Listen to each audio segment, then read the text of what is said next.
gelarnya.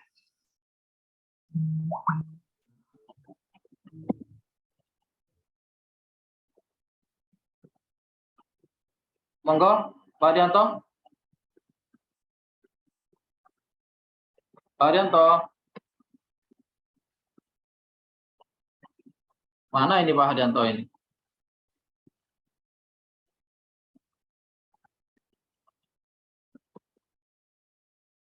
Pak Haryanto?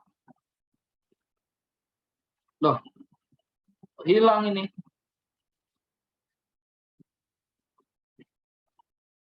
Dia live mungkin itu Pak, ada bacaan live sama Godpad kan tadi Pak. Rupanya Pak Haryantonya keluar ini. Iya, dia live itu Pak.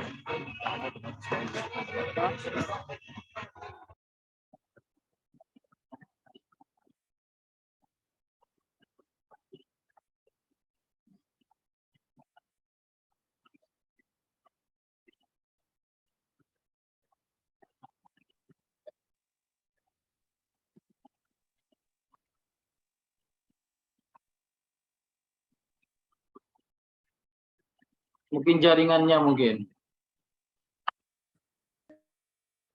Bismillahirrahmanirrahim. Sudah kedengaran, Pak? Iya, sudah. Videonya sudah tampil? Masih belum? Ya. Nah, ini. Bismillahirrahmanirrahim. Kami sambung dengan yang tadi ya.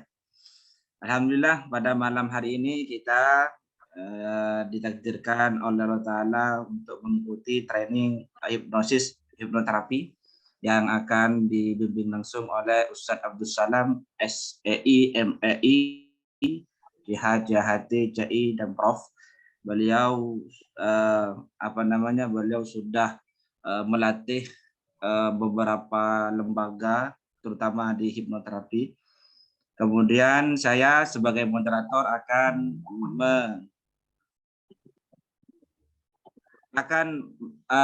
menyampaikan beberapa acara untuk malam hari ini. Yang pertama adalah penjelasan, kemudian nanti sebelum acara pelatihan ini berakhir nanti ada tanya jawab sharing bersama yang akan langsung dijawab oleh Ustadz Abdus Salam. Untuk menyingkat waktu, monggo kami langsung serahkan sepenuhnya kepada Ustadz Abdus Salam untuk memaparkan tentang hipnoterapi. Kepada beliau waktu dan tempat kami persilahkan. Baik, terima kasih. Assalamualaikum warahmatullahi wabarakatuh. Waalaikumsalam warahmatullahi wabarakatuh. Bismillahirrahmanirrahim. Wassalamualaikum Sayyidina Muhammadin ibn Abdillah wa ala alihi wa sahbihi wa mawalah. Yang saya hormati Ustadz Haryanto dan bapak-bapak, ibu-ibu yang telah bergabung di dalam Zoom meeting ini. Alhamdulillah pada malam hari ini kita bisa memulai pelaksanaan training ya, pembukaan dan juga sekaligus sesi pertama yang akan kita buka mulai malam hari ini. Sebelum saya masuk kepada materi, izinkan saya memperkenalkan diri. Nama saya Abdus Salam dan saya sehari-harinya berprofesi sebagai manajer di salah satu koperasi syariah di Jawa Timur, dan alhamdulillah koperasi kami menjadi koperasi syariah terbesar di Indonesia dengan aset 2,9 triliun. Nah, saya di manajer di tempat saya bekerja memang kaitannya banyak sekali yang saya rasakan di dalam memiliki skill hipnoterapi ini, karena di samping juga bermanfaat buat diri dan keluarga, juga bermanfaat buat karyawan. Jadi sebagaimana di dalam sebuah perusahaan pasti akan ada banyak masalah-masalah SDM, masalah-masalah yang terkait dengan masalah kekaryawanan, baik karyawan itu yang misalnya tidak disiplin, karyawan yang nakal, dan lain sebagainya, dan itu akan kita temukan pula di dalam dunia pendidikan. Maka permasalahan yang ada tidak jauh berbeda. Di samping menjadi manajer, saya juga berprofesi sebagai dosen di kampus ITS-NU di Pasuruan. Jadi sudah 2 tahun saya sampai hari ini juga masih tetap aktif sebagai dosen ekonomi Islam, perbankan syariah, dan juga manajemen keuangan Islam di ITS-NU Pasuruan. Nah, di samping itu saya kadang di hari libur mengisi training-training hipnosis dan hipnoterapi baik itu di Jawa Timur ataupun di luar Jawa Timur. Bulan kemarin saya ngisi pelatihan training itu di Makassar. Sebelumnya saya ngisi di Gresik, juga pernah ngisi di Tangerang, juga pernah ngisi di daerah di Pasuruan, di Jakarta juga pernah. Jadi beberapa yang sering itu adalah di Pondok Pesantren Sidogiri bersama Ustadz Hadianto ini untuk menangani untuk membina para ustadz-ustadz, para guru-guru di dalam membina dan konseling pada santri-santri yang memiliki masalah mental. Itu sedikit pengenalan tentang saya. Saya asli lahir dari keluarga Madura, tapi saya dilahirkan di kota Jakarta dan dibesarkan di Jakarta, sekolah di Jakarta juga. Kemudian setelah lulus dari sekolah SMP, saya nyantri di Pondok Pesantren Sidogiri Pasuruan. Selama nyantri, saya kurang lebih sekitar 11 tahun ada di Pondok Pesantren. Setelah itu saya melanjutkan kuliah S1 saya, jurusan Ekonomi Islam. Kemudian S2 saya juga di jurusan Ekonomi dan Keuangan Syariah di Trisakti di Jakarta. Dan setelah lulus tahun 2018, saya kemudian mengabdikan diri di Koperasi Syariah BMT UGT Nusantara ini di Kabupaten Pasuruan. Demikian sekilas dari perkenalan diri saya, karena katanya tidak kenal maka tidak sayang. Baik, pertama saya akan langsung untuk memberikan materi, karena biar tidak terlalu malam. Jelas Bapak-Bapak, yang screen yang saya sharing? Jelas, nggih?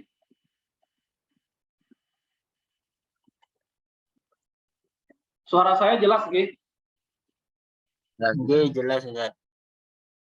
Baik.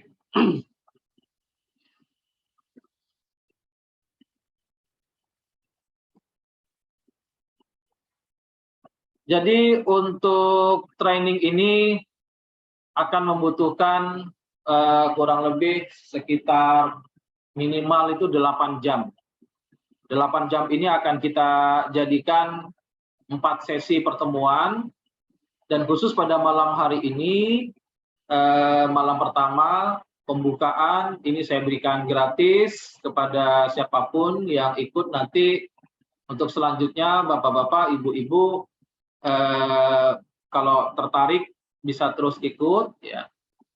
Cuma nanti memang berbayar, karena memang yang bergabung pada hari ini itu semuanya juga sebagian besar itu sudah berbayar. Sehingga nanti pada pelatihan ini resmi nanti akan kita keluarkan sertifikat profesi yang mendapatkan gelar non akademik, yaitu CH ya, Certified Hypnosis,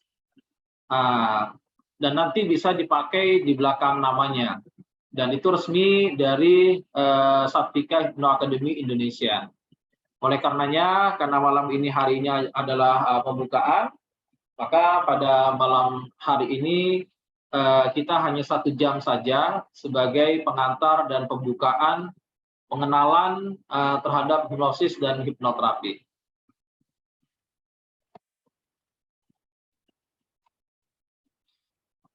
Psikoterapi.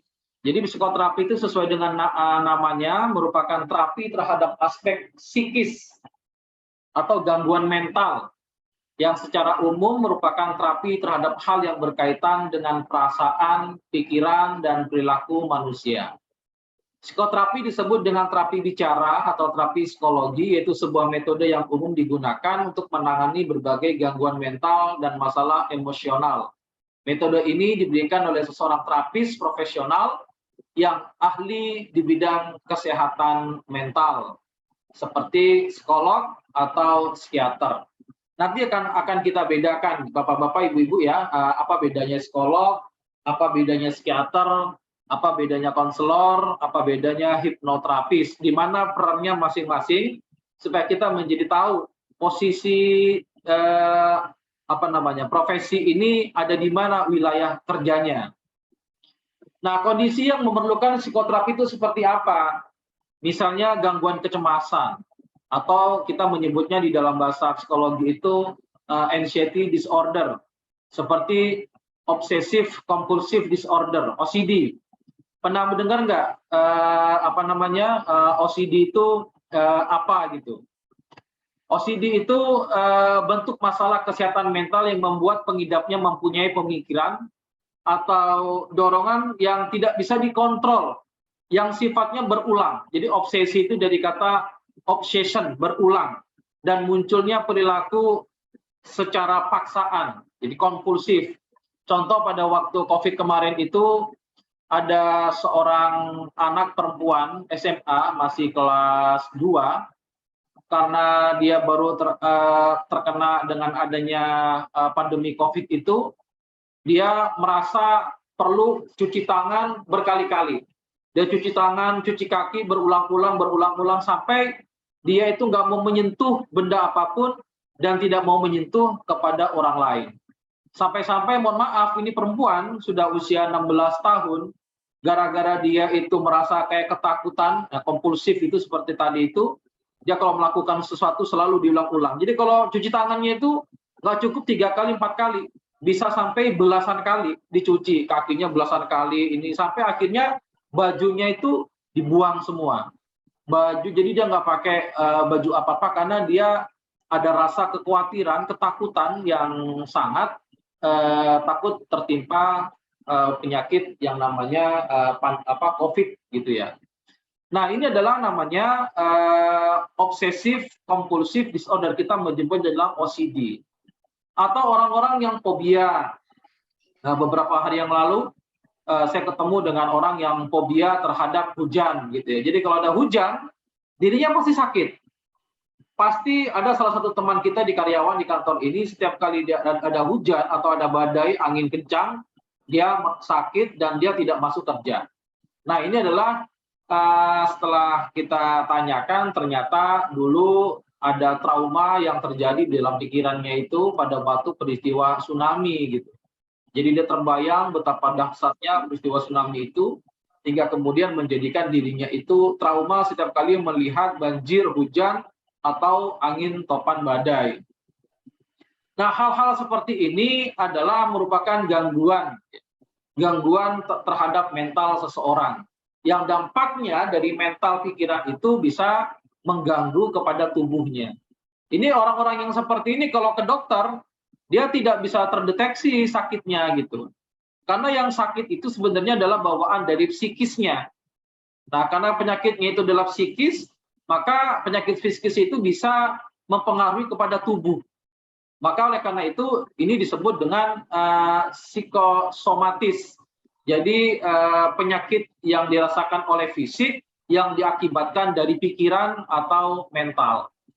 Contohnya lagi depresi, gangguan mood, atau dia stres gitu ya, atau bipolar disorder. Jadi Orang-orang yang bipolar ini melakukan suatu kalau lagi bahagia dia bahagia banget, tapi dikit setelah bahagia kemudian menjadi sedih gitu. Jadi kalau sudah sedih itu sangat sedih banget gitu, sehingga orang-orang yang seperti ini tuh akan terganggu jiwa emosionalnya. Kalau sudah kadung sedih, dia nggak bisa diganggu sedikit pun oleh orang lain. Atau kita menemukan perilaku-perilaku kecanduan. Ada kecanduan rokok, kecanduan alkohol, atau obat-obatan terlarang. Ya misalnya ada mahasiswa kita atau teman kita yang kecanduan obat narkoba dan lain sebagainya. Nah ini adalah sebenarnya kecanduan-kecanduan ini itu sebenarnya adalah pengaruh daripada psikoterapi gitu, psikis atau kejiwaan dan mental. Gangguan makan atau gangguan kepribadian yang tidak normal dan lain sebagainya. Nah, manfaat dari psikoterapi ini adalah salah satunya bisa menyelesaikan konflik dengan pasangan atau orang lain. Terjadinya konflik kadang ya kita saksikan itu para artis yang baru menikah, tiba-tiba dapat 1 tahun cerai dengan pasangannya. Kenapa? Karena rupanya pasangannya itu ada yang memiliki temperamental yang sangat tinggi atau memiliki trauma yang tidak dipahami oleh pasangannya. Ini kan bahaya ini. Misalnya nih kaum suami gitu ya, punya istri ketika haid. Ini kalau orang suami itu nggak paham bagaimana kondisi psikologis wanita yang sedang haid, karena yang wanita yang sedang haid itu sangat sensitif sekali gitu. Maka karenanya bagi kaum laki-laki itu harus paham tentang psikologi dari seorang perempuan. Atau biasanya ibu-ibu yang baru punya anak, baru melahirkan, biasanya dia mengalami baby blues karena biasanya dia itu tidur sendiri, tiba-tiba di sampingnya ada seorang anak. Dia nggak tahu nih bagaimana cara merawat anak, harus menyusui, harus bangun setiap malam sehingga dia stres dan mengalami semacam kayak baby blues. Ini gara-gara baby blues ini banyak yang kemudian pasangannya berantakan dan terjadi cerai gitu ya. Karena apa? Yang sang suami ini nggak bisa memahami kondisi baby blues daripada pasangannya itu. Jadi bisa menyelesaikan dari psikoterapi ini bisa menyelesaikan konflik dengan pasangan ataupun dengan orang lain. Bisa meredakan kecemasan atau stres dan trauma akibat peristiwa atau situasi tertentu. Misalnya dulu trauma pernah jatuh dari kendaraan atau pernah tertimpa sesuatu sehingga sampai sekarang masih ingat terus seperti itu. Dan itu sangat mengganggu aktivitasnya sehari-hari.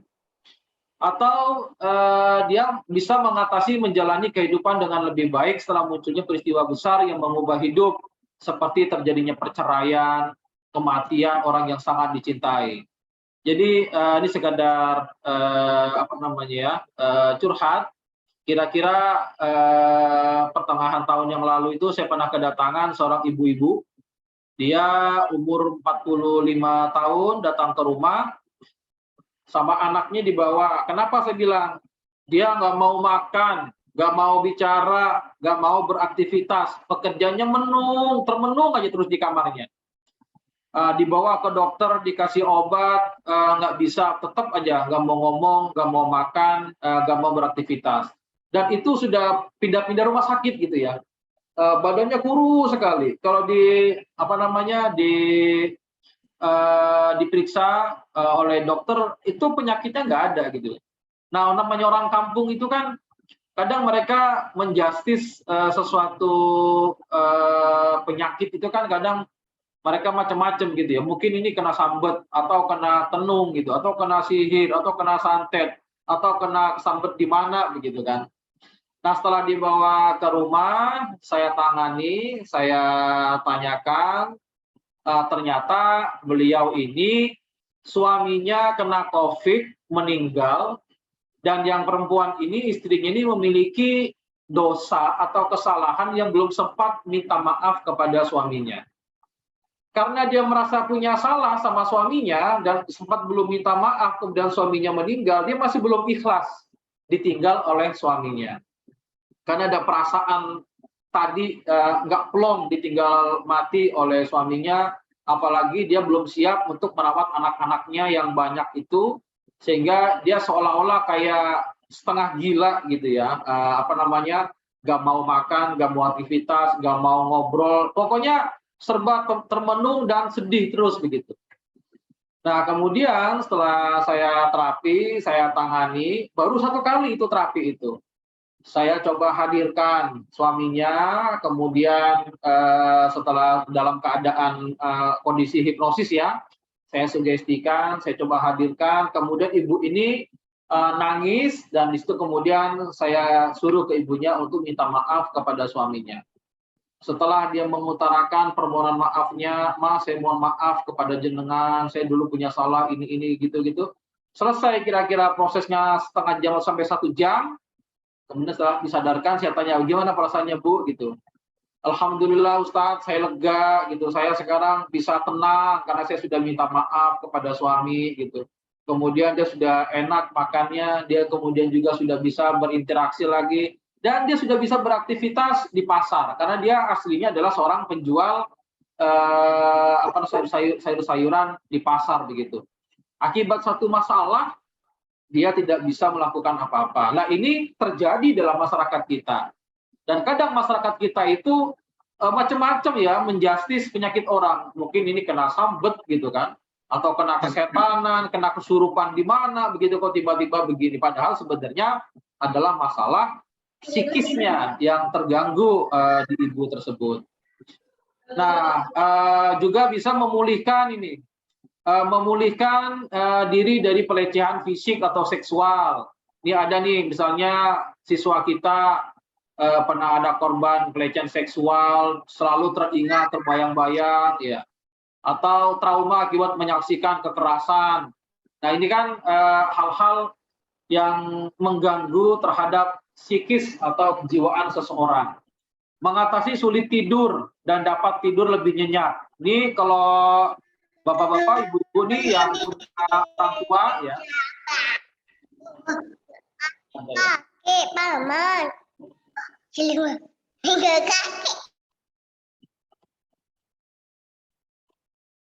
Ya. Baik, bapak-bapak atau ibu-ibu yang punya orang tua atau mertua atau siapapun itu, biasanya pada orang-orang tua yang sudah berusia 50 ke atas, dia sulit tidur ya karena ada hal-hal yang dicemaskan. Jadi kalau tidur itu nggak nyenyak ya. Orang itu kan kalau tidurnya nggak nyenyak, maka badannya itu kurang fresh, kurang segar gitu. Dikit-dikit kaget, dikit-dikit bangun seperti itu. Maka dengan adanya psikoterapi ini itu bisa menjadi sebuah solusi nanti di terapinya. Nah, jenis-jenis psikoterapi itu macam-macam. Ada terapi kognitif dan perilaku. Nah, ini kita sebut CBT ya, Cognitive Behavioral Therapy. Ini dalam apa namanya, di dalam konselor ya, konseling ini sudah biasa nih. Ada terapi psikodinamik dan psikoanalitik, ada terapi interpersonal, terapi penerimaan dan komitmen, ACT itu. Ada psikoterapi suportif, ada terapi keluarga, dan juga salah satunya ada hipnoterapi. Jadi hipnoterapi itu merupakan salah satu bentuk daripada psikoterapi. Bahkan dijelaskan oleh Kaplan itu, dan dalam bukunya itu sinopsis psikiatri jilid 2, dia menyatakan bahwa hipnoterapi adalah merupakan salah satu bentuk daripada psikoterapi. Nah, apa hubungannya psikoterapi dengan hipnoterapi ini? Perkembangan hipnotis dan hipnoterapi dimulai dari era Mesmer di abad ke-19. Mesmer ini nama lengkapnya adalah Frank Mesmer. Dia seorang dokter. Ya, dia dokter, dia hidup di daerah Eropa sana. Dia melakukan penelitian tuh. Ini tahun 17 ya, 1700 bukan 19, 1730. Mesmer itu dia itu banyak melakukan penelitian ke negara-negara Afrika, ke Mesir, ya, ke Arab, di mana dia melihat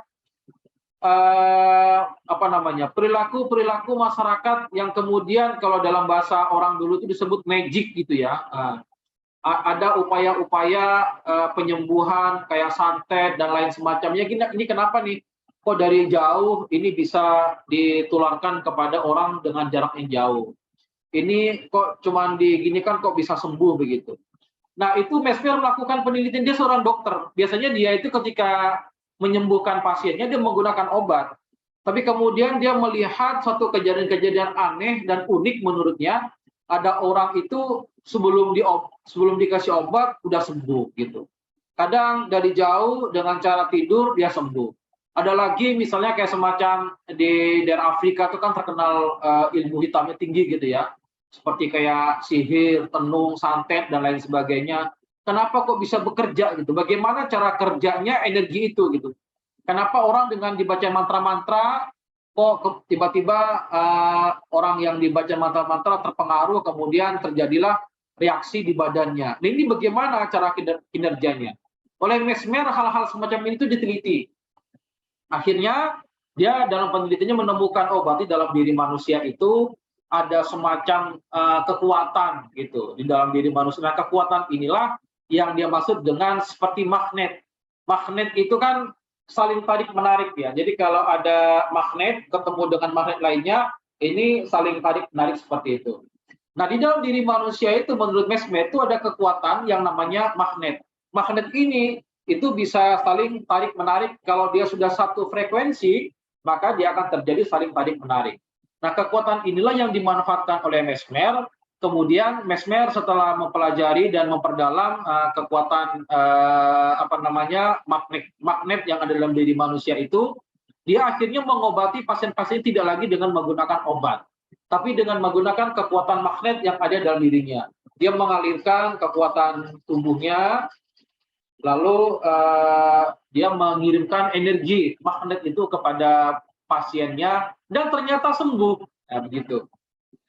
Akhirnya, teorinya Mesmer ini dikenal di kemudian hari dengan aliran namanya magnetism atau mesmerism.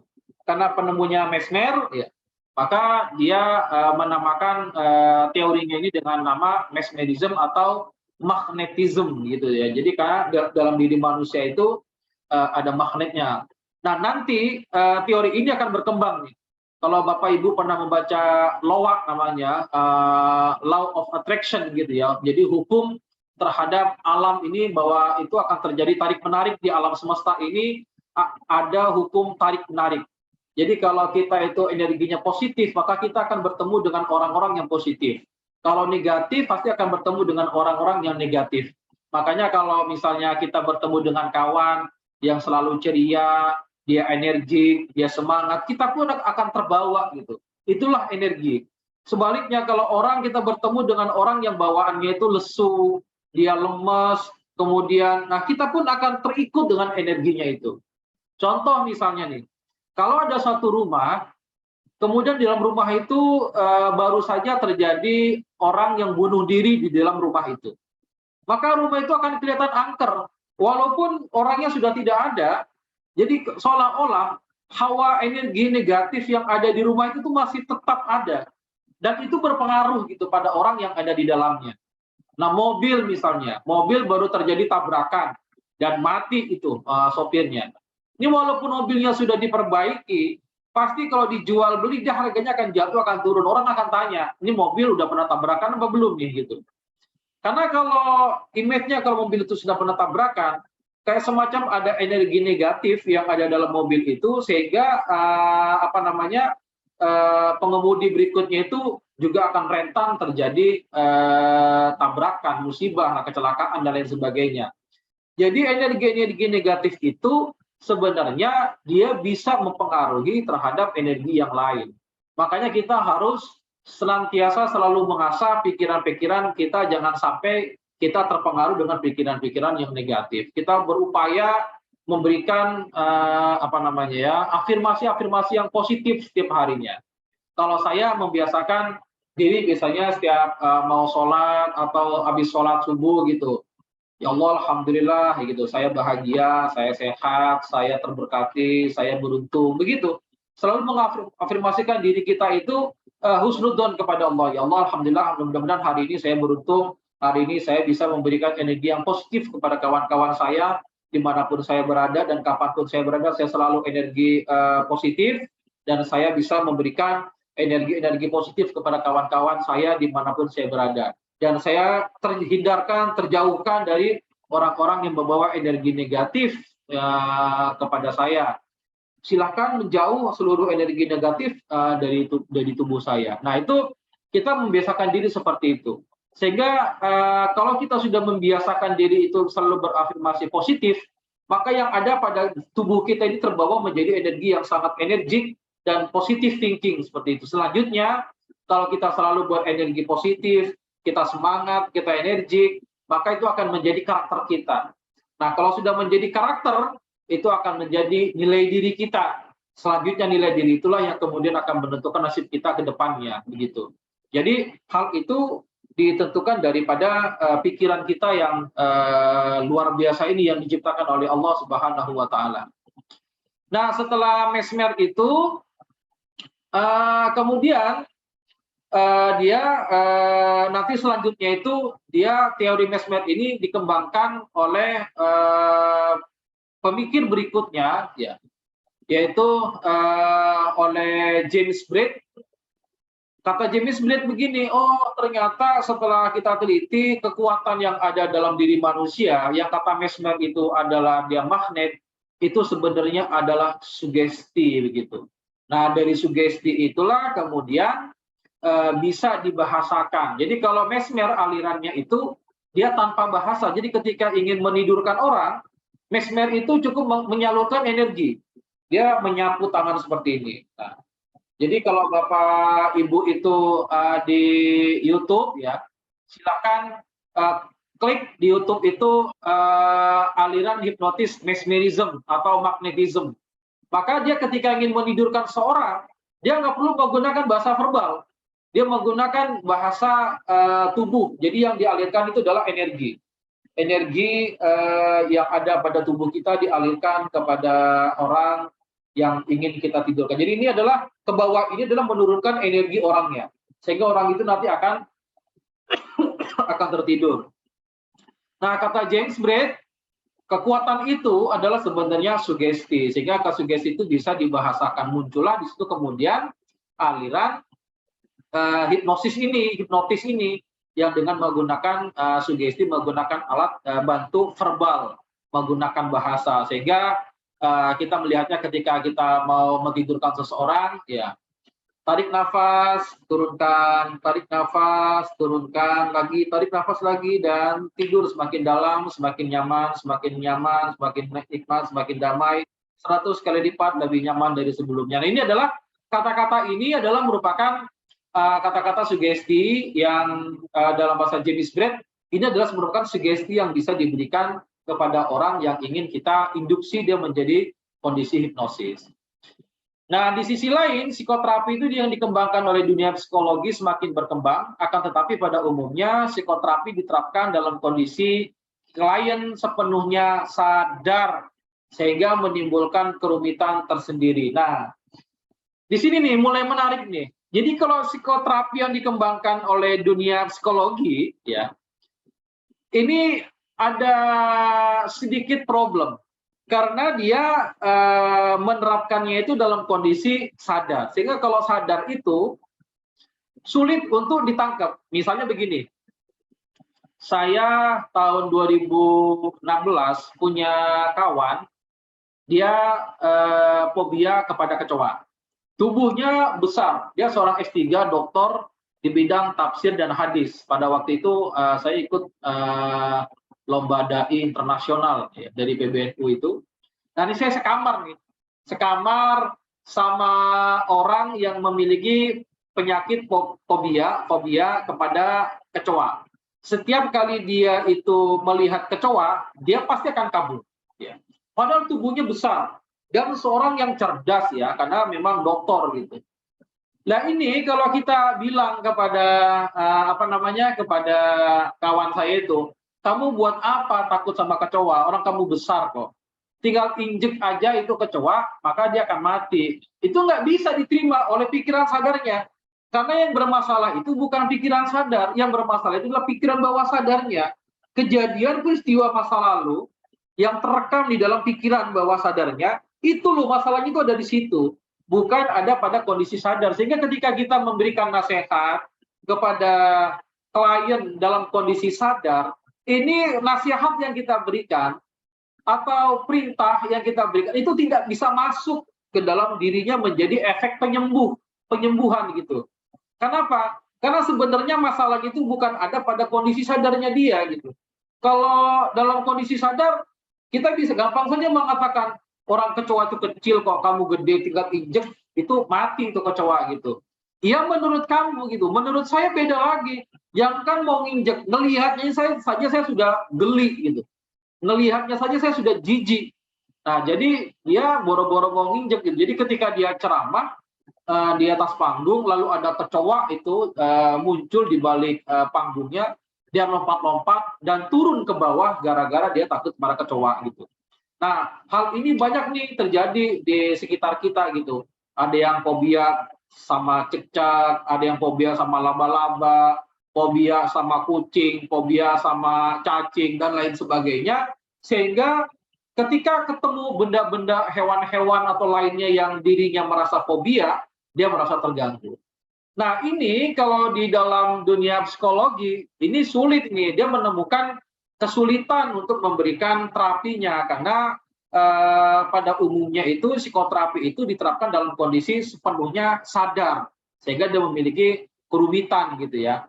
Apalagi kalau misalnya ada orang takut ular, maka harus dicarikan ular. Karena saya punya teman itu, seorang psikolog gitu ya, orang yang takut ketinggian, sama dia itu cara terapinya itu dibawa ke tempat tinggi gitu. Jadi kalau dia takut sama ular, maka memang harus dibawakan bendanya ular itu. Nah ini kan menjadi kerumitan gitu. Padahal kalau di dalam hipnoterapi tidak begitu, cara pengobatannya tidak harus dibawa ke tempat yang tinggi, atau kalau dia ular maka dibawakan ular, itu tidak perlu dilakukan hal semacam itu. Nah oleh karenanya dengan kekuatan dan kelemahan yang dimiliki oleh masing-masing psikoterapi dan hipnoterapi, jika kekuatan ini digabungkan, maka akan menghasilkan metode terapi yang jauh lebih efektif dan dahsyat sekali gitu. Nah, oleh karena itu pada hari ini hipnoterapi modern banyak mengadopsi teknik-teknik yang berasal dari psikoterapi. Misalnya Gestalt. Nah, kemudian ada part terapi Gestalt ini seperti kalau di dalam konseling itu ada terapi bangku kosong gitu.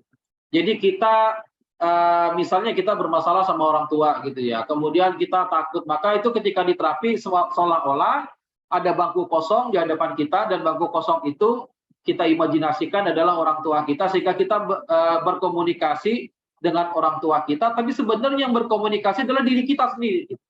Jadi kita kayak berperan ganda, kita kadang menjadi anak, lalu kita pindah ke bangku yang lain itu menjadi seorang ayah, lalu pindah lagi jadi anak, lalu menjadi ayah lagi. Nah ini kalau di dalam hipnoterapi tidak perlu dilakukan pindah-pindah tempat, dia cukup dalam keadaan posisi tertidur seperti itu, kita tinggal memerintahkan dia pergantian peran antara ayah dan anak ini gitu.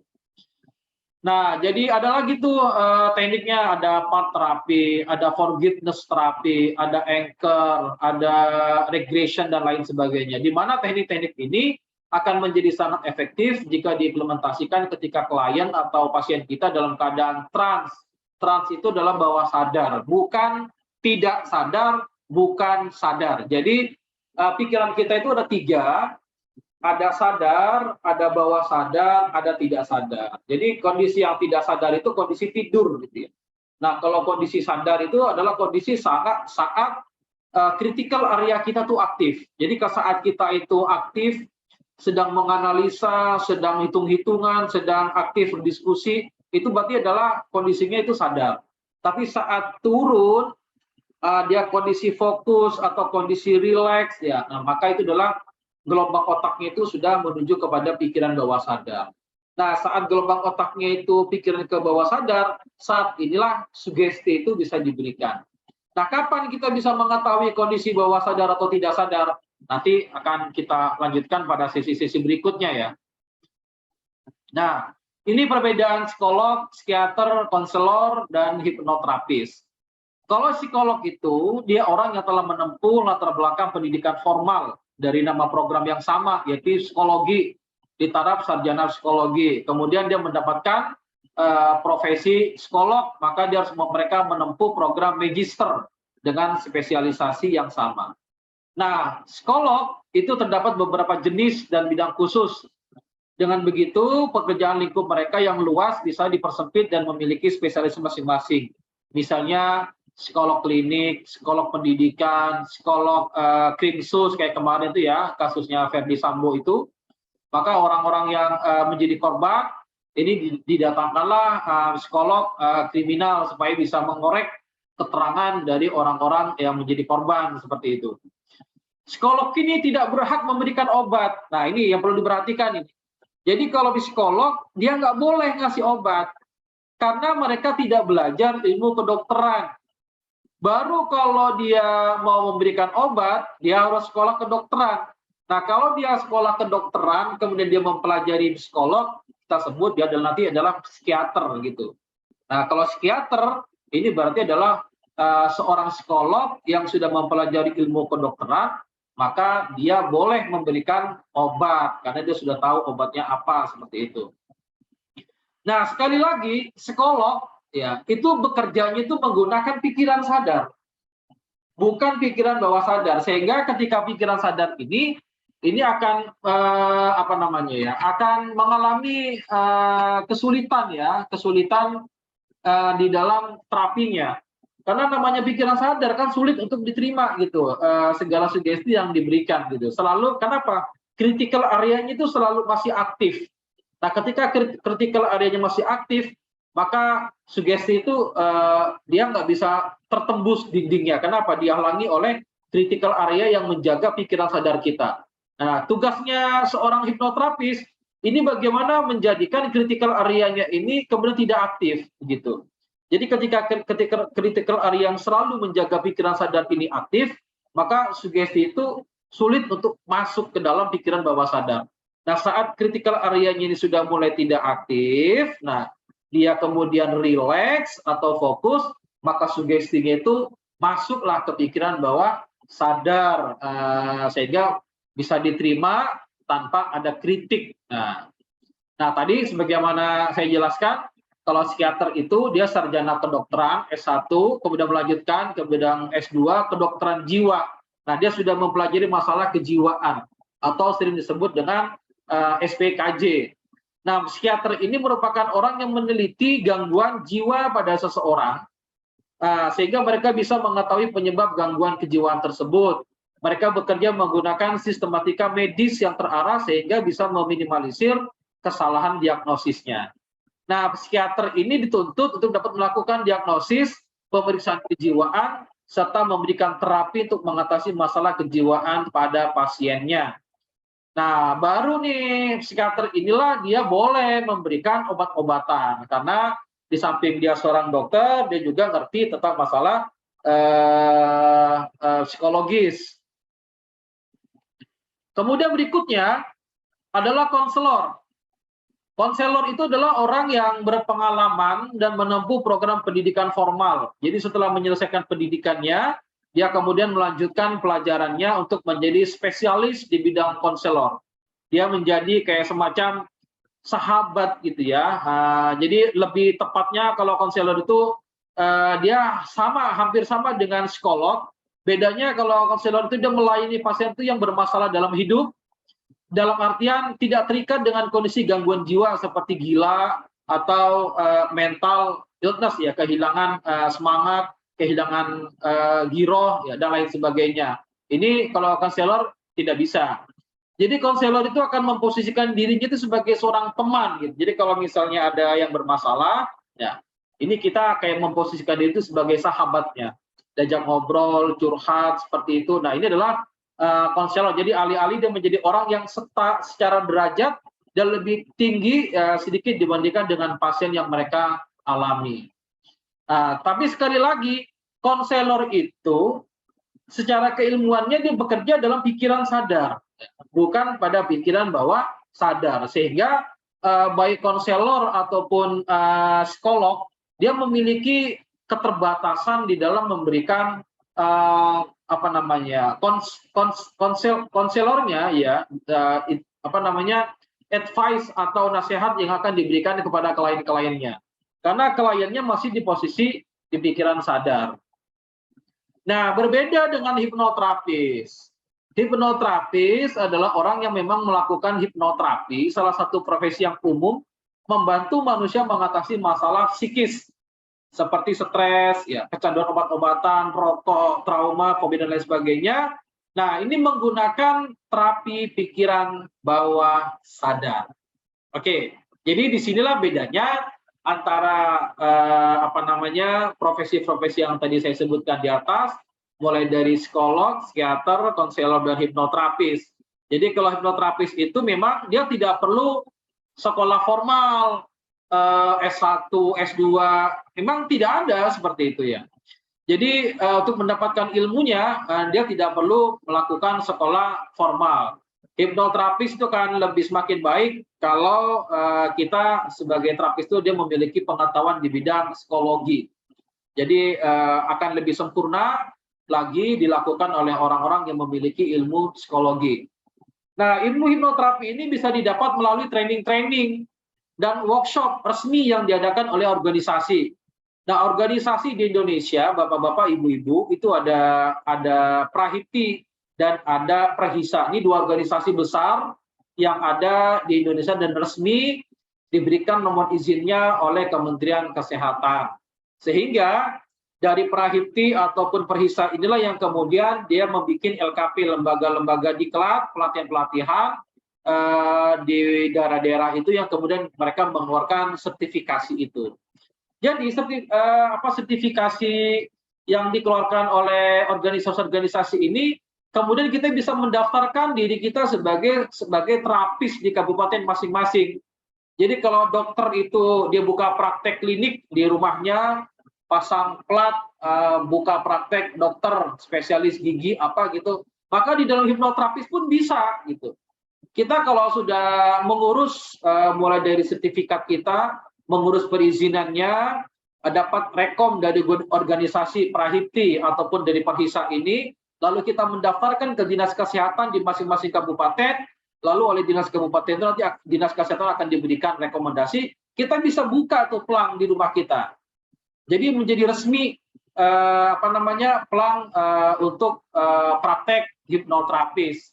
Untuk tadi itu ya orang-orang yang stres, kecanduan obat, cemas, trauma, traumatik, fobia dan lain sebagainya. Ini adalah hal-hal yang bisa ditangani oleh seorang hipnoterapis.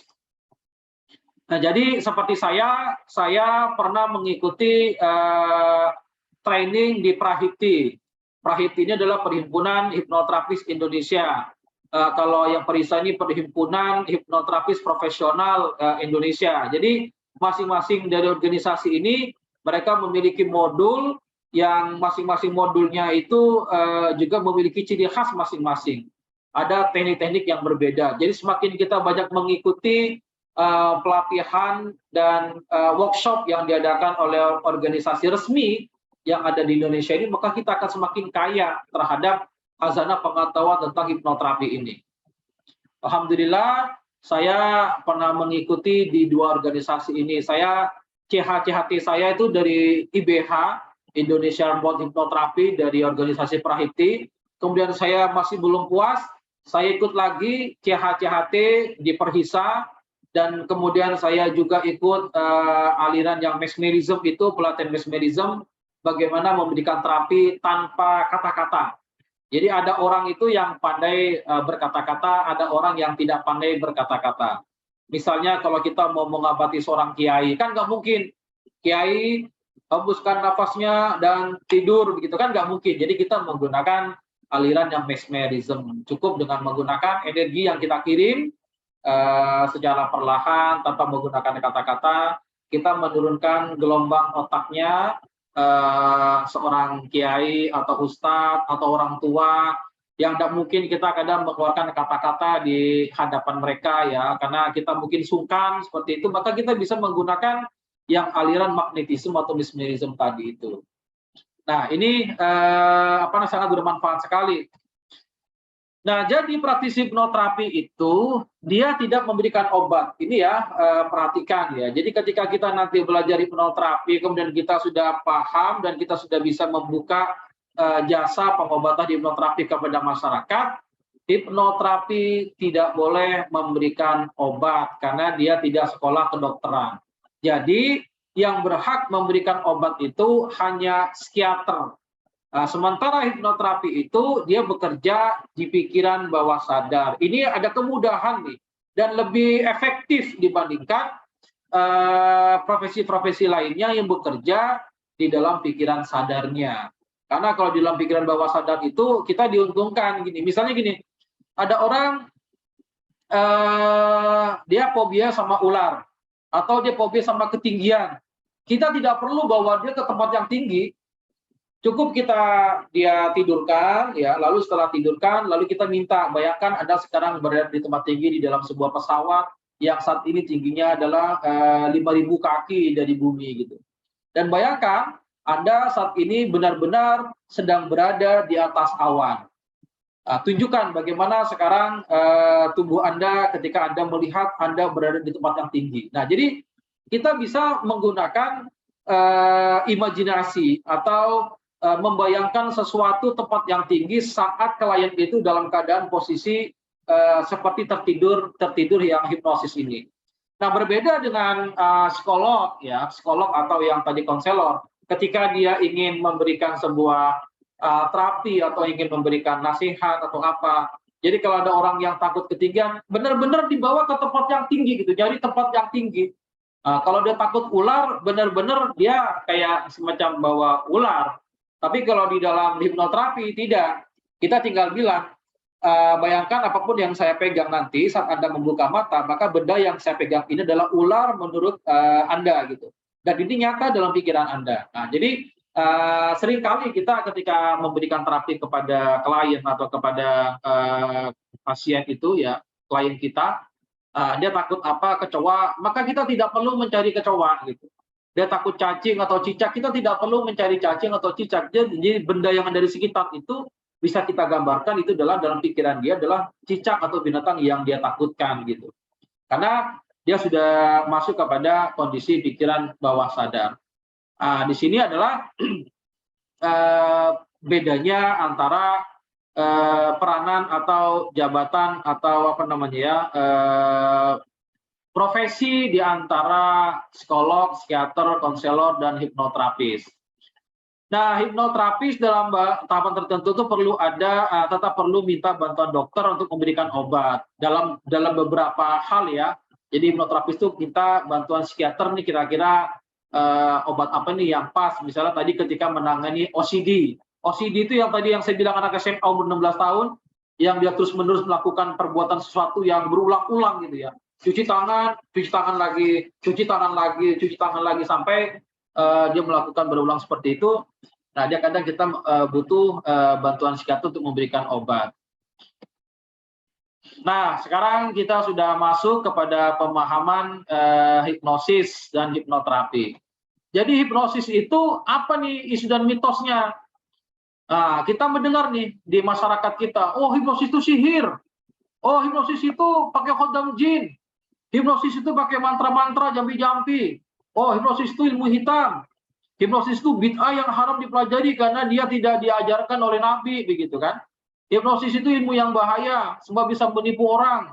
Hipnosis itu sama dengan gendam, dia bisa membongkar rahasia orang. Kemudian sulit dipelajari, hanya orang tertentu saja yang bisa belajar hipnosis.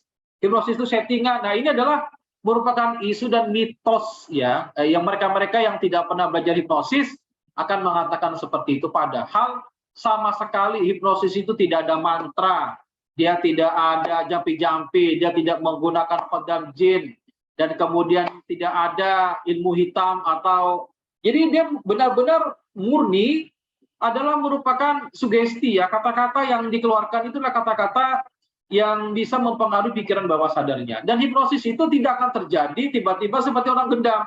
Baru kenal di jalan langsung ditepuk, kemudian tidur. Nggak bisa seperti itu. Jadi harus ada kemauan dari orang yang orang yang pengen kita terapi gitu, pengen dihipnosis. Anda bersedia, makanya kan kalau Romy Rafael sedang melakukan aksi panggungnya, siapa yang bersedia? Saya minta 10 orang maju ke depan yang bersedia, seperti itu. Jadi mereka-mereka yang maju ke depan itu dan mereka memang benar-benar mereka yang bersedia untuk dilakukan hipnosis. Jadi kalau orang yang tidak bersedia, tidak bisa dilakukan hipnosis. Orang yang menolak itu, orang yang nggak percaya, ya maka tidak bisa dilakukan hipnosis. Jadi hipnosis itu akan terjadi kepada orang yang memang dia percaya dan memang dia menyerahkan dirinya atau memasrahkan dirinya bersedia untuk dilakukan hipnosis pada dirinya. Baru itu terjadi. Jadi bukan baru tiba-tiba kenal lalu langsung ditepuk tidur gitu ya, nggak bisa begitu gitu. Jadi ini adalah merupakan isu dan mitos ya tentang hipnosis. Biasanya kan kita itu mudah dipengaruhi oleh tayangan-tayangan yang ada di TV ya. Mohon maaf saya nyebut nama gitu, misalnya seperti tayangan Uya-Kuya. Itu adalah tayangan yang tidak benar, bahwa dalam hipnosis itu bisa buka rahasianya orang bisa membuka sembarangan. Nggak begitu Pak ya, itu settingan seperti itu tuh. Jadi hipnosis itu adalah keadaan kondisi pikiran bawah sadar itu sebenarnya dia masih bisa mengontrol apa yang dia katakan. Jadi kalau hipnosis itu kemudian bisa membongkar rahasia itu bohong gitu. Karena ketika dia nggak cocok dengan norma-norma pengetahuan yang dia miliki, dengan keyakinan-keyakinan yang dia miliki, itu nggak bisa gitu. Misalnya gini, Anda mulai saat ini Anda misalnya buka auratnya gitu, buka bajunya, buka jilbabnya. Ketika itu adalah merupakan keyakinan norma-norma yang selama ini dia pegang, maka tidak akan terjadi. Sugesti yang diberikan itu tidak akan berjalan. Kenapa? Itu berlawanan sama nilai-nilai, norma-norma pelajaran ilmu agama yang dia pelajari. Walaupun dalam kondisi hipnotis kita tidak bisa memberikan sugesti yang berlawanan dengan nilai-nilai norma yang dia sudah yakini begitu. Nah ini, jadi hipnosis itu adalah dia ilmu komunikasi ya, ilmu komunikasi verbal ataupun non verbal yang bertujuan membawa gelombang pikiran klien menuju trans. Trans ini bahasa kita menyebutnya kondisi sangat rileks, kondisi sangat fokus, itu adalah trans. Jadi ketika orang itu seperti tertidur ya, atau itu sebenarnya adalah kondisi trans. Dia itu sebenarnya tidak tertidur. Yang tertidur itu hanya matanya, tapi pikirannya, pendengarannya, dan itu dia tidak tidur semua. Dia fokus, justru malah lebih fokus saat dalam kondisi seperti itu gitu. Dia hanya mendengarkan apa yang kita ucapkan. Itu namanya adalah trans. Jadi mengubah kondisi otak dari kondisi sadar beta menuju kondisi alfa dan theta bawah sadar. Jadi kondisi gelombang otak itu kan ada 4. Yang pertama kondisi beta. Beta ini kondisi sadar. Nah di bawahnya itu ada alfa dan ada theta. Nah kondisi hipnosis itu 2 ini nih, alfa dan theta. Di bawahnya lagi itu adalah delta. Nah ini adalah kondisi tidur nyenyak yang tidak bermimpi. Artinya kalau sudah tidur nyenyak itu dan sudah tidak mendengar suara orang lain, itu berarti adalah kondisi tidak sadar. Jadi kesimpulannya hipnosis itu adalah bagaimana komunikasi verbal atau non verbal yang kita berikan itu bisa menggiring atau membawa klien itu dari gelombang sadar, dari gelombang otak yang beta menuju turun ke bawah, menuju yang alfa sampai kepada yang theta. Nah, jadi paling bawah ini adalah di kondisi theta ini. Jadi kalau dia disuruh tidur, kemudian dia tertidur sampai dia kadang itu ngorok ya, sebenarnya itu adalah kondisi theta. Dia tidak benar-benar tidur. Nah, jadi hipnosis dari sisi keilmuan, dia adalah ilmu yang mempelajari pengaruh sugesti dan imajinasi terhadap pikiran manusia. Dari segi fenomenanya, hipnosis adalah diterimanya suatu ide atau perintah tanpa disaring. Ya, karena filter mental sedang tidak aktif. Nah ini, filter mental ini adalah bagian pikiran yang berfungsi menganalisa dan merasionalisasi terhadap informasi yang masuk ke pikiran kita. Jadi yang menjaga, kita punya pikiran sadar. Yang menjaga pikiran sadar ini adalah filter mental itu. Jadi selama fitur mental ini aktif, ya, maka dia tidak akan bisa nih diterima itu ide atau perintah yang diberikan gitu. Karena apa? Masih aktif critical areanya. Tadi ini sudah dijelaskan ya. Baik, ini sudah 1 jam dari jam 8 sampai jam 9. Kita lebih banyak mungkin tanya jawab. Tapi sebelum itu saya ingin memberikan satu pengertian bahwa kadang orang itu salah persepsi tentang masalah penyebutan ya antara hipnosis dan hipnotis. Nah, ini banyak sekali nih yang salah nyebut. Jadi hipnosis itu adalah ilmunya, caranya. Cara atau ilmu yang digunakan itu namanya hipnosis. Orangnya yang melakukan itu disebut dengan hipnotis ya. Nah, jadi orangnya namanya hipnotis. Hipnoterapi itu berarti adalah aplikasi hipnosis yang digunakan untuk tujuan penyembuhan, untuk tujuan terapi. Jadi terdiri dari 2 kata, hipnoterapi. Berarti melakukan terapi dengan menggunakan hipnosis. Nah, seperti itu. Pelakunya namanya adalah hipnoterapis. Dan subjek atau klien itu kita sebut adalah suyet. Jadi bahasa klien, suyet, subjek itu adalah orang yang dihipnotis. Nah, sugesti itu artinya adalah perintah atau saran atau nasihat yang diberikan hipnotis kepada subjek atau kepada suyet. Mungkin malam ini sampai di sini 1 jam dan kita buka sesi tanya jawab. Saya kasih kesempatan untuk malam hari ini mungkin 4 penanya.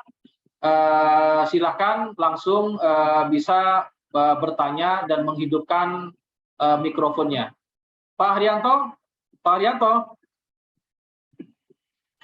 silakan dibuka mikrofonnya. Nah, siap. Silakan dipimpin untuk pertanyaan. Oke, terima kasih Pak Salam. Mungkin dari teman-teman peserta ada yang ingin tanya, silakan. 4 penanya dulu tentang hipnoterapi. Monggo dihidupkan mic-nya Pak, dihidupkan Bu, dihidupkan mic-nya. Kita buka 4 pertanyaan dulu Bu tentang pengertian hipnosis dan hipnoterapi ini Bu. Monggo. Ya, Pak. Assalamualaikum warahmatullahi wabarakatuh. Waalaikumsalam warahmatullahi wabarakatuh. Bertanya, untuk seorang konselor, apakah pemanfaatan hipnoterapi ini bisa dikatakan sebagai malpraktek atau bagaimana? Ya. Atau memang diperbolehkan? Terima kasih. Assalamualaikum warahmatullahi wabarakatuh. Waalaikumsalam warahmatullahi wabarakatuh. Monggo dari yang lain.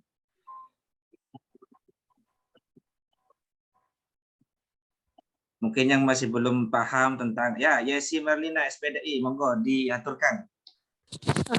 Assalamualaikum warahmatullahi wabarakatuh. Waalaikumsalam warahmatullahi wabarakatuh.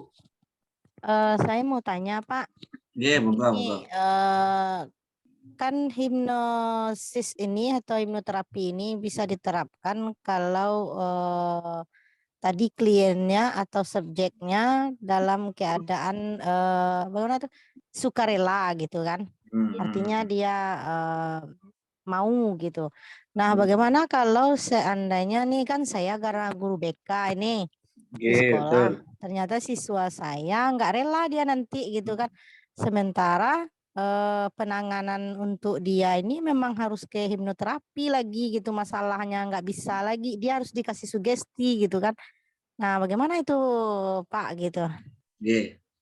Nah, itu saja. Terima kasih. Ya. Baik, mungkin cukup 2 dulu Pak Haryanto, nanti 2 lagi. Oh ya, 2 aja. Yang pertama tentang hipnoterapi ini apa masuk dalam praktek malah praktek apa tidak? Itu yang pertama. Yang kedua, jika klien itu tidak rela untuk dihipnoterapi, apakah itu bisa untuk dihipnoterapi? Monggo jawabannya Ustaz Salam.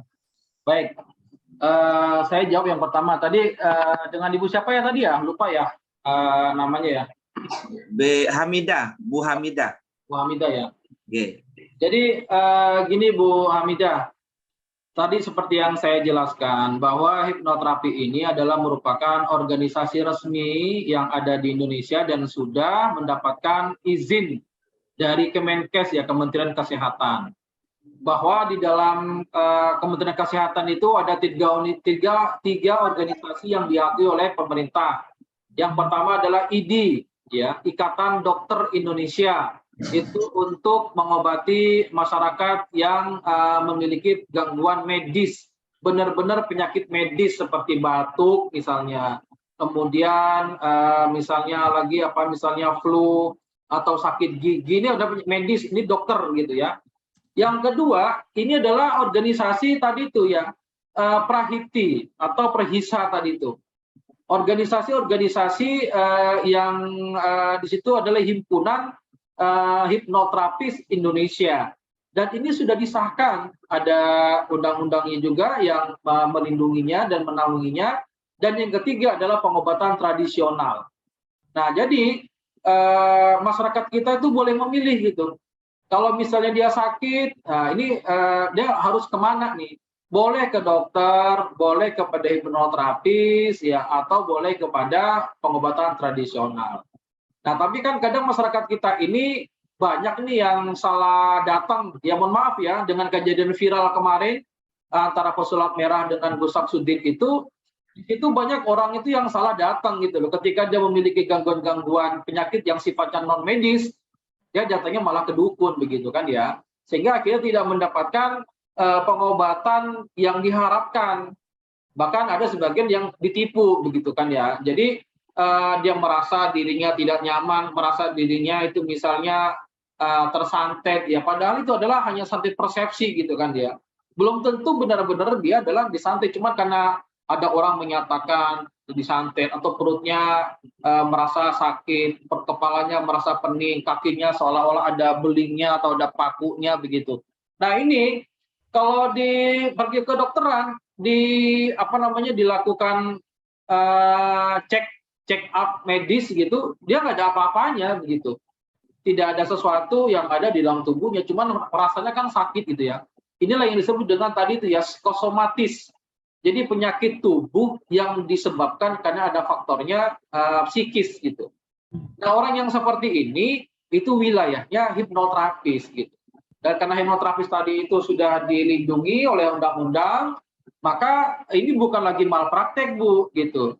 Tadi yang saya bilang, ketika kita sudah memiliki sertifikat resmi dari organisasi-organisasi tadi, lalu kemudian kita mengurus di dinas kesehatan di kabupaten masing-masing, ya, kita nanti akan mendapatkan nomor izin buka praktek dari dinas kesehatan itu, dan nama kita nanti akan dimasukkan ke dalam nama-nama yang akan direkomendasikan oleh dinas ketika ada masyarakat yang membutuhkan bantuan hipnoterapi seperti itu. Jadi sekali lagi bahwa hipnoterapis ini bukan ilmu terlarang atau dia terlarang, bukan malpraktik dan lain sebagainya. Memang dia benar-benar resmi di bawah Kementerian Kesehatan. Jadi seperti itu Bu ya. Sudah ada undang-undangnya. Ibu tinggal cari di Google sudah undang-undang yang menaungi atau melindungi organisasi hipnoterapi. Jadi supaya menjadi jelas bahwa di dalam kedokteran, dalam kesehatan itu bukan hanya organisasi kedokteran saja yang diakui oleh negara, tapi juga organisasi hipnoterapi itu juga diakui dan menjadi alternatif daripada pengobatan di Indonesia. Yang kedua, terkait dengan bagaimana nih kalau peserta murid atau didik kita ada yang nggak mau dilakukan terapi. Nah, di dalam hipnoterapi, kalau kita nanti masuk nih ke sesi berikutnya, di sesi yang nomor 2, itu akan kita jelaskan bagaimana step by step di dalam melakukan hipnosis. Yang pertama itu adalah melakukan pre-talk. Jadi melakukan building rapport ya, membangun keakraban dengan klien. Nah, ketika kita membangun keakraban dengan klien ini dibutuhkan bahasa-bahasa yang bahasa ini bisa mempengaruhi pikiran bawah sadarnya seseorang. Nah, bahasa-bahasa inilah yang kemudian itu menjadi ilmu tersendiri di dalam hipnosis. Namanya adalah NLP. Mungkin Bapak Ibu pernah mendengar nih kata-kata ini nih. NLP yang disebut dengan Neuro Linguistic Programming. Jadi program bahasa yang memang menuju kepada otak, kepada pikiran gitu. Nah, jadi bahasa-bahasa yang dilakukan di dalam hipnosis itu semuanya adalah bahasa-bahasa NLP gitu. Memang bahasa-bahasa yang dikemas, dia bisa menukik langsung kepada pikiran bawah sadar seseorang. Nah, oleh karenanya, kalau seorang hipnoterapis itu kebanyakan mayoritas mereka untuk membangun otoritas figur pada dirinya itu, mereka ada menggunakan bahasa-bahasa atau mereka itu melakukan istilahnya permainan lah. Contoh misalnya begini, ketika saya mau menterapi anak kecil gitu ya, dia kan anak kecil ini kan sulit nih, maka saya membuat suatu mainan yang menjadikan dia tertarik kepada saya. Misalnya sulap-sulapan begitu ya. Ayo saya punya sulap-sulapan nih gitu. Atau gini, ayo kita main game yuk. Main game apa? Main game pura-pura. Kamu pura-pura lupa namanya begitu. Atau kamu pura-pura tutup matanya begitu. Jadi kita melakukan pendekatan itu supaya dia itu mau menerima kita. Kadang memang butuh waktu yang lama gitu ya. Tapi kalau kita itu punya keterampilan misalnya sulap gitu ya, kamu mau nggak saya ajarin sulap nih? Ambil remi gitu ya, nah, kita kocok, lalu nih kamu taruh di mana nanti saya bisa nebak gitu kan. Nah itu adalah seperti Marcel gitu ya. Nah ketika betul kan saya bisa nebak kan, kamu mau nggak belajar sama saya? Mau apa rahasianya? Nah untuk supaya kamu mau belajar ke saya, ayo ikuti apa yang saya mau. Nah ini namanya adalah membangun otoritas figur gitu pada diri kita supaya klien yang mau kita terapi ini dia mau mengikuti apa yang mau kita perintahkan. Kalau kamu mau belajar dengan saya, kamu harus mengikuti apa yang saya pinta. Nanti kan saya ajarkan gitu. Oke, gimana? Oke, pertama kamu tarik nafas dulu gitu. Coba sekarang tarik nafas dulu ya. Lalu tarik nafas dan pejamkan matanya. Setelah ini nanti saya kasih tahu. Nah, ini adalah cara-cara kita menggiring ya. Tadi bahasa-bahasanya juga kita harus belajar nih. Nanti di pertemuan ketiga ya atau terakhir itu saya akan mengajarkan bagaimana cara membuat skrip atau membuat susunan kata-kata yang akan kita berikan kepada klien ketika kita membangun otoritas figur pada diri kita. Ya, ini ada keilmuan tersendiri namanya adalah NLP. Makanya kalau ibu-ibu nih khususnya yang pernah mendengar ceramahnya Dr. Aisyah Dahlan, ya itu coba ibu lihat gelarnya Dr. Aisyah Dahlan tuh, Dr. Aisyah Dahlan CHT MNLP. Dia sudah master tuh, master NLP. Artinya apa? Kata-kata yang sudah dia keluarkan itu adalah kata-kata yang memang dia sudah mendalami sehingga susunan kata-katanya itu menarik gitu ya. Jadi bahasa-bahasa yang digunakan adalah bahasa-bahasa yang memang menukik langsung pada pikiran bawah sadar. Nah, jadi saya bisa memberikan masukan kepada murid-murid yang tadi tidak mau. Caranya jangan langsung diberikan sugesti atau perintah. Kita membangun keakraban dulu. Nah, inilah disebut dengan building rapport atau pre-talk. Kita membangun keakraban. Kamu di mana nih? Gimana gitu. Bahkan kalau ini saya cerita pada waktu saya ikut training pertama kali tahun 2016 di Bogor. Ada seorang siswa yang selalu bikin onar di kelasnya. Dia selalu melawan guru pengajarnya. Setiap kali dia masuk kelas, mohon maaf, kakinya itu diangkat ke atas meja. Jadi kakinya itu, mohon maaf ya, jadi diangkat begini nih, duduknya begitu di dalam kelas. Nah, itu seluruh guru yang ada di sekolah itu tidak mampu menangani siswa yang sangat temperamen dan mau berantem terus ini gitu. Akhirnya dipanggillah salah satu psikolog hipnoterapis yang menjadi guru saya pertama saya, namanya adalah Bapak Dr. Andos Asep Khairul Ghani. Beliau langsung ditemui berdua di kantor. ketika ditemui sama Pak Asep, ini kakinya anak ini langsung dinaikin ke atas meja. Dan apa yang dilakukan oleh Pak Asep? Ya, dia juga melakukan mirroring. Mirroring ini teknik dalam NLP, yaitu menyamakan gerakan. Pak Asep juga akhirnya mengangkat kakinya ke atas meja. Kemudian setelah diangkat meja, dia gerak-gerakan kakinya. Pak Asep juga menggerak-gerakan kakinya. Nah, orang itu secara ilmu psikologi, kalau menemukan orang yang sama, dia akan klik, gitu ya. Jadi ketika kita berbicara sama orang, ketika orang itu melakukan suatu gerakan yang sama dengan gerakan kita kan akan tertarik. Kok gerakan dia kok mirip-mirip ya dengan saya. Cara dia noleh, cara dia ngomong, cara dia duduk, cara dia berbicara itu kok mirip gitu dengan saya. Maka kita akan tertarik gitu loh. Nah, itulah yang kita tuju gitu, supaya kita tuh bisa menarik perhatiannya, dan dia merasa dia itu ada temannya, maka kita perlu masuk dulu ke dalam dunianya. Jadi setelah menemu, wah kayaknya nih kita ada klik nih, sama nih dengan orang ini gitu.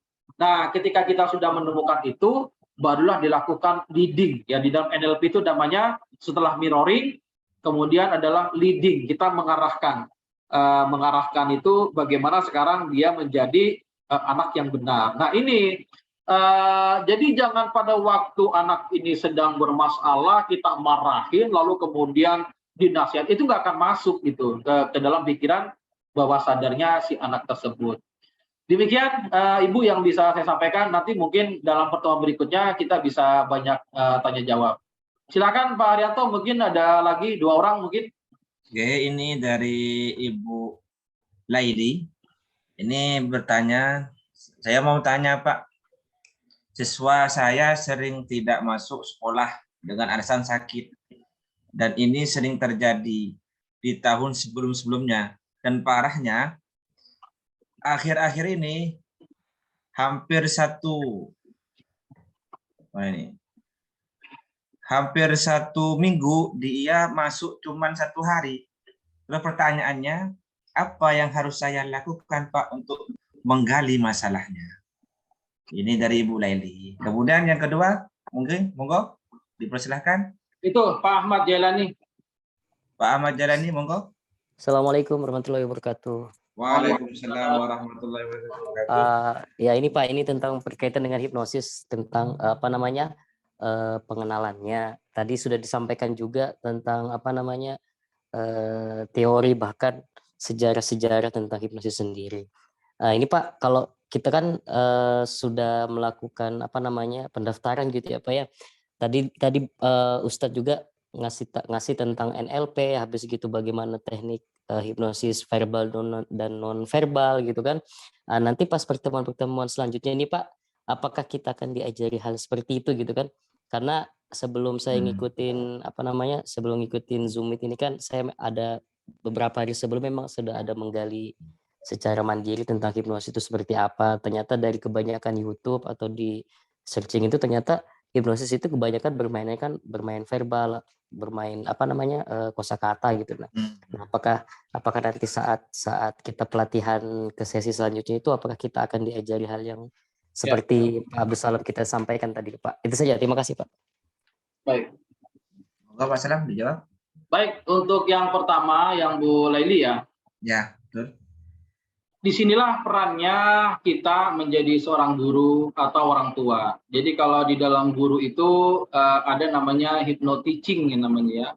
Bagaimana dalam pengajaran atau mendidik murid itu dia menguasai ilmu hypno-teaching. Menjadi seorang pendidik yang menarik ketika mengajar. Saya tahadus bin nikmah gitu. Saya menciptakan kepada murid-murid saya di kampus ya, mahasiswa di kampus itu. Kalau pada waktu pelajaran saya, mereka itu kalau nggak masuk tuh kayak merasa kehilangan gitu ya, merasa kehilangan. Ini saya dapat testimoni dari mereka gitu.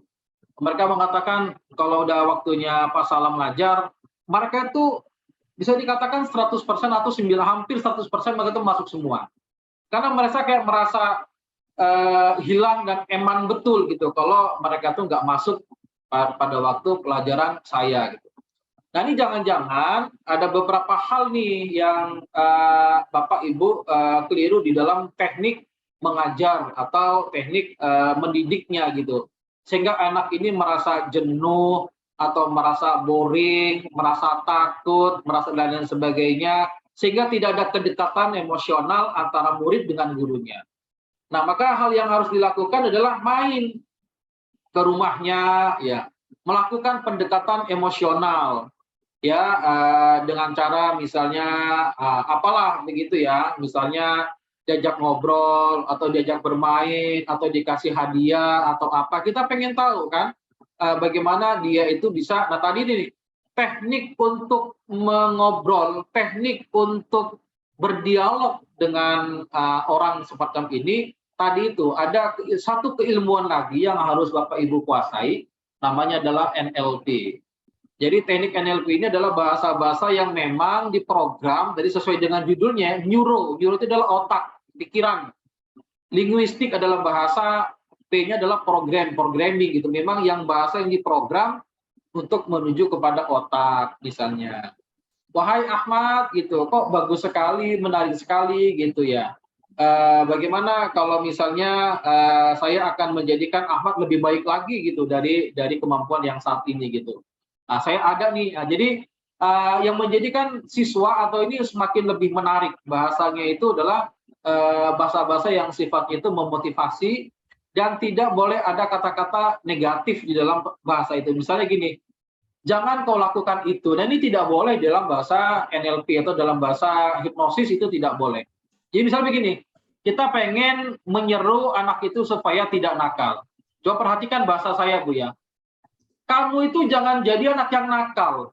Sebenarnya kalimat yang saya ucapkan ini itu kan apa sih intinya? Kalau anak itu supaya disuruh agar jangan jadi anak yang nakal, berarti harus jadi anak yang apa gitu? Berarti dia harus jadi anak yang penurut, anak yang disiplin. Berarti lebih baik kita menggunakan, nak, jadilah kamu anak yang disiplin, jadilah kamu anak yang rajin, jadilah kamu anak yang baik. Jangan menggunakan bahasa yang sifatnya itu negatif. Kamu kok jadi anak itu pemalas ya. Nah, ini kan nggak boleh tuh. Bahasa-bahasa negatif, jangan telatan, jangan tidur, jangan. Jadi bahasa-bahasanya sekarang dirubah lebih kepada bahasa-bahasa yang mengandung positif.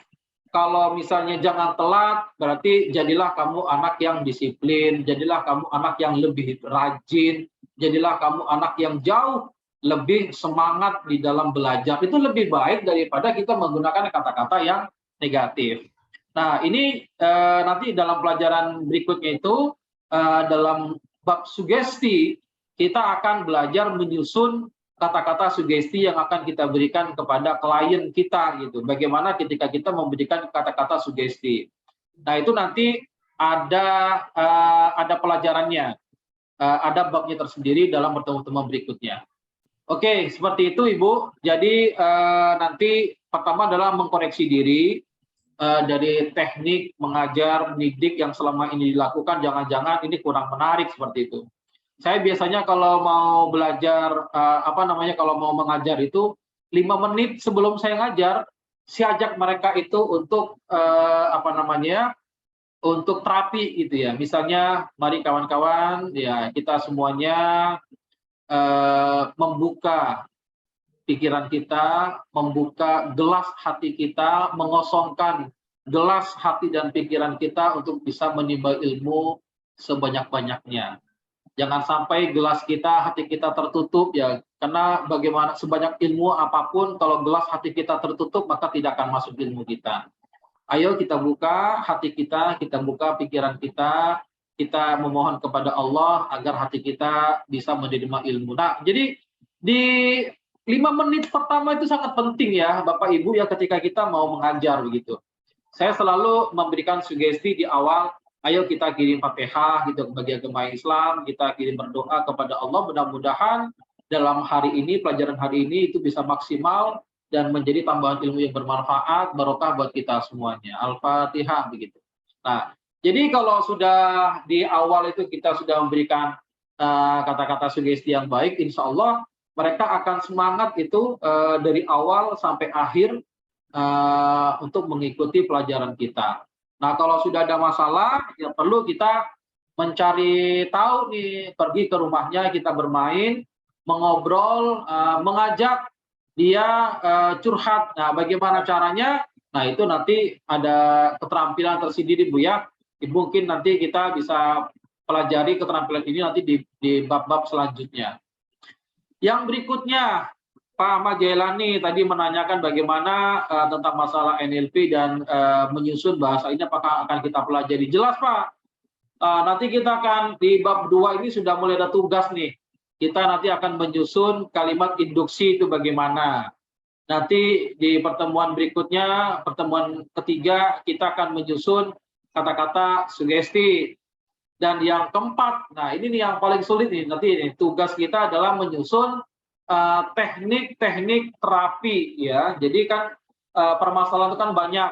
Maka bagaimana kita cara menyusun teknik terapi? Misalnya begini, saya dulu itu bikin rekaman terapi bola cahaya. Jadi saya menggunakan teknik bola cahaya. Oke, Bapak Ibu silakan tarik nafas dan amati nafas yang Anda keluarkan. Dan silakan pejamkan matanya dan sambil Anda memejamkan matanya, syukuri terhadap nafas yang diberikan oleh Allah Subhanahu wa taala dan masuki kondisi pikiran bawah sadar Anda. Jadi hal-hal semacam itu nanti harus disusun kemudian sampai kepada deepening dan kepada sugesti terapi, teknik sugesti yang akan diberikan kepada klien kita sesuai dengan kebutuhan kliennya apa. Nah, ini yang paling sulit, menentukan teknik ya. Apa nih teknik yang mau kita pakai nih? Karena nanti dalam hipnoterapi itu kita akan belajar 12 teknik ya.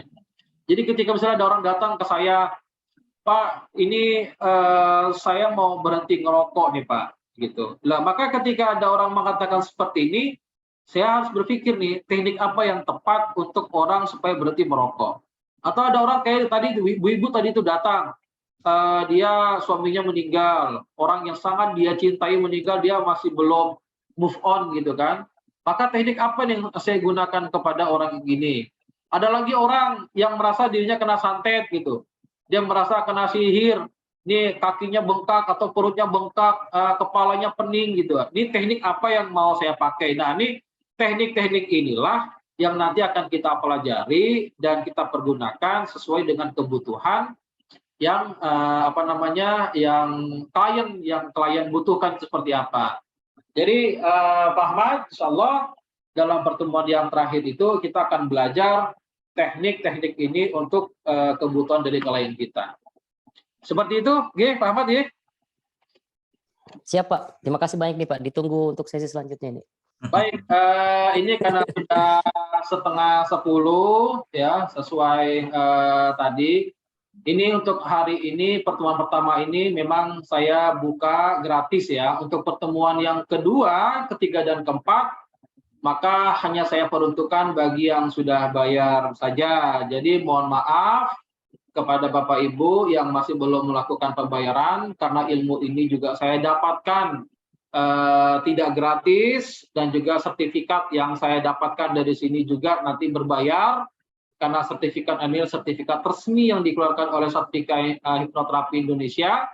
Maka nanti untuk pertemuan kedua, ketiga, dan keempat tertutup sifatnya, hanya saya buka untuk mereka-mereka yang sudah melakukan pembayaran. Jadi nanti silakan hubungi Pak Haryanto, nanti akan saya buatkan grup khusus bagi kawan-kawan, bagi bapak-bapak, ibu-ibu yang sudah melakukan pembayaran, akan kita tempatkan di dalam sebuah grup khusus untuk kita nanti berikan link berikutnya pada pertemuan kedua, ketiga, dan keempat. Mungkin pada malam hari ini cukup sampai di sini. Saya atas nama pribadi mohon maaf atas segala kesalahan karena tadi terlambat. Dan mudah-mudahan ilmu yang saya sharingkan pada malam hari ini bisa sedikit menambah wawasan Bapak dan Ibu dalam dunia hipnosis dan hipnoterapi, selanjutnya mudah-mudahan bermanfaat bagi kita semuanya. Amin, amin. Sekian dari saya, kurang lebihnya mohon maaf. Ihdinas siratal mustaqim. Wassalamualaikum warahmatullahi wabarakatuh. Waalaikumsalam warahmatullahi wabarakatuh. Monggo Pak Haryanto. Demikianlah presentasi atau penjelasan dari Ustaz Abdul Salam. Semoga apa yang kita bahas malam ini menjadikan ilmu yang barokah, ilmu yang bermanfaat. Dan kita bertemu lagi di pertemuan selanjutnya. Tentunya yang sudah bayar, kata Ustaz Abdul Salam, karena ilmunya itu tidak gratis untuk sertifikatnya. Karena untuk hipnoterapi ini yang diperlukan adalah sertifikat, karena kalau tidak ada sertifikat maka ilmunya itu tidak dianggap jadi seperti itu. Mungkin ini saja yang bisa kami sampaikan. Kurang lebihnya mohon maaf, dan kita akan bertemu di sesi yang kedua. Monggo. Assalamualaikum warahmatullahi wabarakatuh. Waalaikumsalam warahmatullahi wabarakatuh. Terima kasih Bapak-bapak, Ibu-ibu semuanya. Ya. Saya mohon pamit undur diri. Nanti kita bisa bertemu kembali pada sesi berikutnya. Terima kasih. Assalamualaikum warahmatullahi wabarakatuh. Assalamualaikum warahmatullahi wabarakatuh. Saya NG.